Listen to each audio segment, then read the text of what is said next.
The rain had stopped just minutes before sunrise, leaving the city washed clean and aching with quiet. On the cracked pavement outside a glass front office building, a man sat inside his dented car with the engine off, forehead resting against the steering wheel, counting his breaths like they were coins he could lose if he wasn't careful. Inside the back seat, a small backpack held a child's lunchbox and a folded homework sheet, already creased from being handled too many times.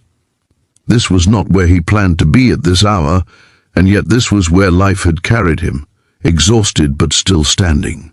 If you believe in kindness, second chances, and the quiet strength of people who keep going when life keeps pushing them down, take a moment right now to like this video, comment your thoughts, share it with someone who needs hope, and subscribe to Kindness Spark. Stories like this exist because people like you believe they matter. The man's name was Arman Vale, a 34-year-old single father who had learned to wake up before the sun because the world felt less heavy when it was still half asleep. Daytime had always been his battlefield. Mornings meant packing lunches, checking school shoes for holes, and making sure his daughter's hair was neat enough that no one would tease her. Afternoons meant work that never quite paid enough, and evenings meant fighting exhaustion just to stay awake long enough to help with homework. He had not always lived like this. There had been a time when laughter filled his apartment and plans stretched far into the future, but loss had a way of shrinking life into what could be managed one day at a time. Arman worked as a facilities assistant at a mid-sized architecture firm, the kind of job people barely noticed unless something went wrong. He cleaned meeting rooms, fixed broken drawers, carried boxes, and stayed late when deadlines demanded it. He was good at being invisible, good at not asking for anything, good at pretending. But the ache in his back and the worry in his chest were just part of being alive. His boss, Celine Roth, ran the firm with sharp efficiency and a reputation for distance. She was known for her precision, her immaculate office, and her tendency to notice everything without saying much. To Arman, she was simply the person whose approval meant his paycheck would keep arriving. That morning, daylight streamed through the glass lobby as Arman stepped inside, shoes still damp from the earlier rain. He moved quickly, wiping footprints, arranging chairs, and checking the schedule board. His phone buzzed once in his pocket, and he didn't need to look to know it was a reminder from the school about a payment deadline he couldn't meet yet. He swallowed the familiar knot of anxiety and kept working. The building slowly filled with voices, keyboards clicking, coffee machines humming. Life went on around him, fast and careless. As the hours passed, fatigue pressed down harder than usual.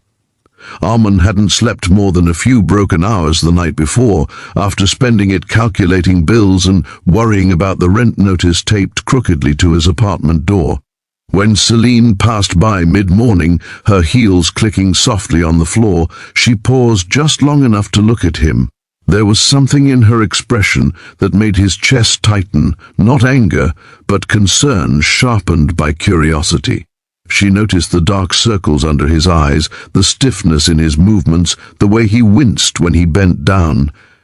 For the first time since he'd started working there, she asked him to step into her office. Her office was flooded with daylight, large windows framing the city skyline like a promise Arman wasn't sure he belonged in. He stood near the door, hands clasped, feeling painfully out of place. Celine gestured for him to sit, then spoke in a calm tone that cut through his nerves. She didn't scold him. She didn't question his work ethic. Instead, she asked how he was holding up. The question caught him off guard because no one had asked it in a long time. The truth hovered on his tongue, heavy and dangerous. He hesitated, then gave a careful answer, saying he was fine, just tired. But people who observe buildings for a living learn to read cracks before they become collapses. Celine saw the strain, and before he could retreat behind politeness, she offered something unexpected. She mentioned that the firm had a guest room used occasionally for visiting partners and long workdays. and she suggested he stay there for the night to rest properly. The offer was practical, not pitying, but it still made Armand's stomach twist.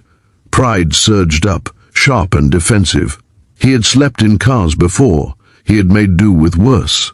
He explained firmly, with a quiet dignity that surprised even him, that he wasn't the type to sleep on a sofa or accept favors that felt too close to charity. The words lingered between them, unspoken but understood. Celine didn't push. She simply nodded. But something shifted in her gaze, as if she had finally seen the full weight Armand carried every day. The conversation ended, and he returned to work, heart pounding, unsure whether he had just protected his dignity or sabotaged his stability. The rest of the day unfolded under a bright sky that made everything look deceptively hopeful. Sunlight spilled across drafting tables and polished floors, and outside, the city moved with ordinary urgency.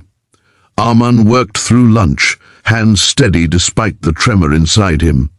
He thought about his daughter Noor, waiting at school, drawing pictures of houses with gardens they didn't have. He thought about how close he was to losing the small apartment that held their memories. Each task he completed felt like a quiet act of defiance against a world that seemed determined to wear him down. As afternoon shadows lengthened, Celine watched him from her office. She reviewed budgets and timelines, but her thoughts kept circling back to the man who,